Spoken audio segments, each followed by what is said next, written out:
The order is a thing of the spirit. I hereby commence the ceremony of the arrow. Let silence fall upon this place. For here is where the story of our past is told, and where the story of our future shall unfold. The fire lay has been prepared. Our circle has been formed. We are ready.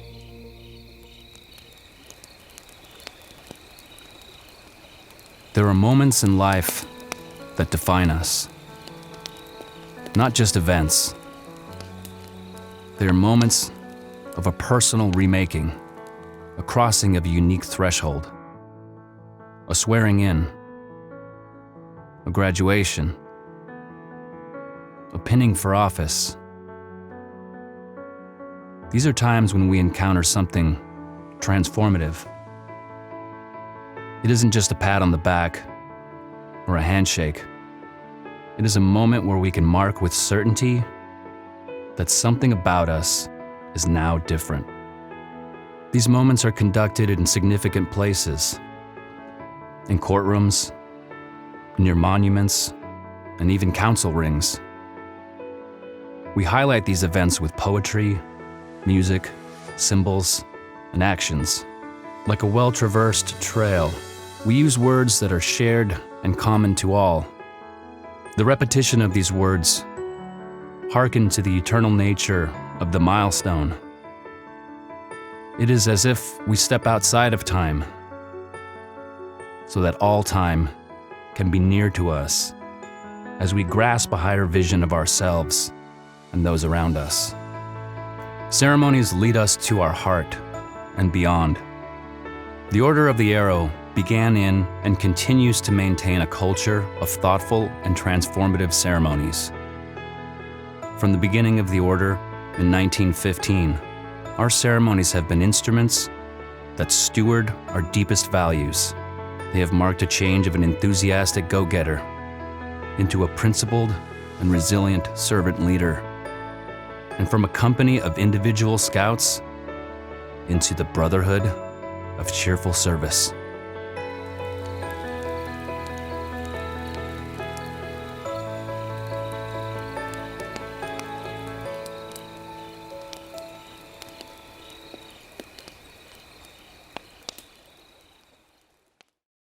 It all began in 1915, on an island in the Delaware River between Pennsylvania and New Jersey, Treasure Island by name.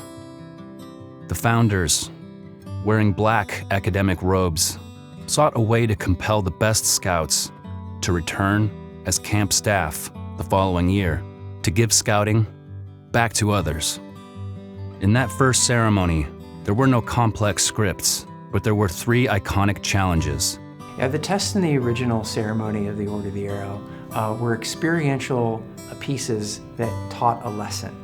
In those 3 original challenges, it was all about working together. We want to encourage scouts to learn and discover on their own without directly being told. That helps them understand it a lot better, and the reason we added these activities in was so that they were understanding what was happening, what was being delivered and relayed, and all the messages without just being told in a ceremony. First, the candidates were asked to circle a great tree. Alone, their arms could not reach, but when 2 joined hands, the circle was complete, signifying brotherhood. Next, they were given dry sticks and told to cast them into the fire. They watched as the flames blazed brighter with their contribution, signifying cheerfulness. Finally, they were asked to scale an elevation adjacent to the council fire unaided, which was dangerous to do, especially in the dark. To succeed, they had to assist one another to reach the goal, signifying service. There's a lot of history around those 1915 ceremonies and sort of those tests about wrapping your arms around the tree, tending to the fire, and then helping your fellow arrowmen up the steep hill, climbing up the steep hill. And those all reflect in our pillars of brotherhood, cheerfulness, and service as well. And we wanted to look back at that ceremony, and we wanted to not only use it as a time where we educate our participants about the history of the OA, but we want them to go through similar to what those who long before us and many generations ago also went through. In the old ceremonies, we kind of have candidates explained before and after. You're going to do this, and this is how it's going to test brotherhood, cheerfulness, and service. And then you've done this in the day. This is how it tested brotherhood, cheerfulness, and service. The new induction process, the benefit of being able to talk through it and having luminaries there to guide you, is that as you're going through all these activities, you get reflections on brotherhood, cheerfulness, and service. So the values are really ingrained in the scouts as they're going through it. To build experiences that are more deliberately chosen into the induction sequence helps us, I think, to reinforce how we want scouts to embody the obligation when they're done with the 48 hours that they spend with us on that initial moment. We want to have shown them a little bit about how to start putting that in practice. Together, these three values, brotherhood, cheerfulness, service, established our timeless, unchanging values. By 1918, the ceremony began to formalize under the pen of Dr. William Hinkle. There were no tasks to be completed to belong. Membership was afforded by the election of their peers. But change occurred quickly in the development of the organization. By 1921, the ordeal was born as an instrument to help instruct new members in the values of the order. The ceremony looked different than when the order first began, and different than it does today. In 1921, they focused a lot on secrecy. When the ceremony accidentally leaked, they rewrote the entire script because they wanted to focus on having it secret. Back then, candidates faced two visceral tests. To symbolize the cleansing of selfishness and evil, water was placed to the candidate's left breast. To increase their strength and vigor, they had to chew on a bitter rootstock. These tests were unpleasant, but it provided a sign that a new member was committed to joining the order. Changes to the ceremonies were frequent and always served a purpose. Even the number of ceremonial principles was in flux. At one point, there were 5 ceremonialists, and later, there were 6. Long before the ceremonies were delivered by 4, a change that began in 1931. In this world of digital technology, we probably will end up having spoilers or leaks put out online of the process. Now, even if candidates go through and read them, there is nothing like experiencing the activities. Our new induction isn't so heavily reliant on the ceremonies to explain everything. Now we have activities throughout the day that candidates are able to experience brotherhood, cheerfulness, and service. In 1921, the order made a pivotal decision to anchor the ceremony in narrative.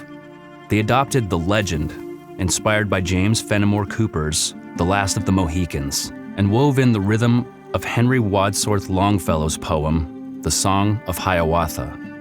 We have a long history of using poetry and what I'll describe as elevated language in our ceremonies.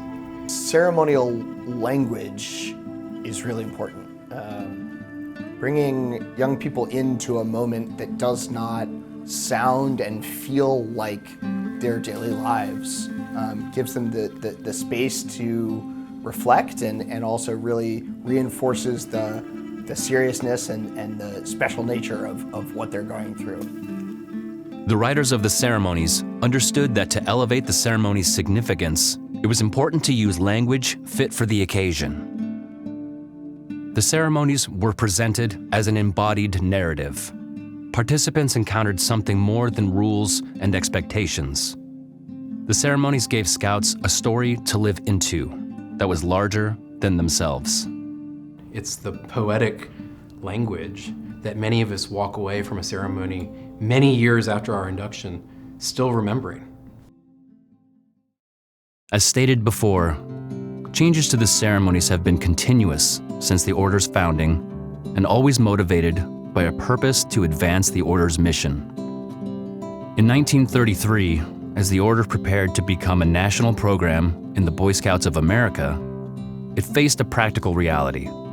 Some of the ceremony wording had taken on religious overtones, which were a barrier of entry for some. To serve all scouts, the ceremonies had to be welcoming to people who came from all religious backgrounds.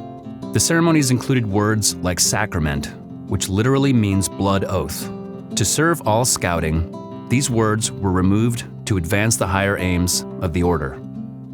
The ceremonies included prayers to Gitche Manitou, a specific deity known to the Lenni Lenape. These invocations were replaced with more inclusive orations that lifted the spirit without violating personal beliefs. Another example of the ceremony's numerous evolutions took place in 1956. The Brotherhood ceremony had once included a blood exchange. Reflecting upon this, the order determined that the value of brotherhood could be inferred without a practice that risked scouts' health and safety. These and many other examples make clear that the ceremonies of the Order of the Arrow have always evolved. They have changed their form, but not their substance. Those charged with the care of the Order have continuously made prudent changes to preserve and expand the Order's mission. When we're looking at today's ceremonies, we're reflecting upon the changes of the past. Today we want to make sure that people are accepted, and if there's a barrier to that entry, we want to remove it. Times are always changing. Nothing is stagnant, and so in order to make people feel like they have a place in our organization, we have to make them feel welcome. And a large part of that, right, the first time they are immersed in the Order of the Arrow is in their induction. We want the program to reflect not only the scouts that are in it, but as the world changes, our program needs to change with it. The core of our organization, of our mission, is still the exact same as it was 110 years ago. We still are here to spread brotherhood, cheerfulness, and service, and we still love one another. If a kid walks out of a ceremony and doesn't think the words brotherhood, cheerfulness, and service, then we haven't done our job. In 1948, the tests of pouring water and chewing on a bitter root were replaced by a new test, which held more direct significance to the order: the testing of the bow. Testing the bow is an action that has been with us for almost our entire history. The testing of the bow is what ties all the candidates and all members to each other. Testing the bow is very important because it resembles a scout's willingness to start this new journey. It was an ideal symbol for new members: the wood, the string, the arrow, and the archer. Distinct parts that must work in unison to launch the arrow forward. I felt this immense sense of solidarity. When I was going through my ordeal, all the people I was going through it with, we were all in it together. This new test wasn't just a hoop to jump through. It was a ritual sign, which embodied the task of who a new member should be. Someone who can traverse challenge and navigate tension for an extraordinary purpose. It's an action that we looked closely at and decided to retain because it brings us all together. The testing of the bow is this iconic moment that allows the candidate for membership in the order to decide for themselves. And I think that's a huge moment, especially in the life of a young person. They're not doing something just because a parent or an adult asked them to, but it's their choice. And testing the bow is the symbolic embodiment of that person's decision to go forward. Sometimes, history repeats itself in unique ways. The ceremonies of the Order of the Arrow underwent significant revisions, starting in 1972. The pre-ordeal ceremony was rewritten, and the principles of the ceremony were balanced to focus on the testing of the bow. These changes were inspired by a show that was done at the 1971 National Order of the Arrow Conference, called Spirit of the Arrow. When the Order of the Arrow announced that the new induction would be written in 2025, it was the mission show of the 2024 NOAC that provided the inspiration for the new ceremonies. Our ceremonies are living things. They breathe, they grow, they adapt. I personally hope that new members of the Order of the Arrow learn more about themselves, learn more about who they are, learn about where their place is in our society, and try to make our life and their life better. I think the new ceremonies and the new induction process start engagement right away. It's exciting to see as we review and instill and launch in the new induction experience, we are changing how we serve and those we serve. This new induction allows every arrowman to have their own hero's journey. A problem we might be having in the OA now is completely different than what they could have been having back in the 1960s. And so what we need to base our program off of is how to better help serve our scouts now. So our new mission is to be the reason scouts stay in scouting. The Order of the Arrow has an amazing history with deep traditions, but those traditions have always been focused on serving the youth members of Scouting. We're asking you to join us in the next step of the Order. Like the generation who made prudent changes to guide our Order in the past, we need your help to implement a new, transformative induction experience for the next generation of Scouts, one that is safe, inspirational, and profoundly moving. Our founders left an example to us that was not only appropriate, but crucial that we take steps to change and grow. We honor the past not by locking ourselves in a display case with our history, but by carrying the fire that they lit forward. Thank you for your dedication to brotherhood, cheerfulness, and service. Let's build this future together.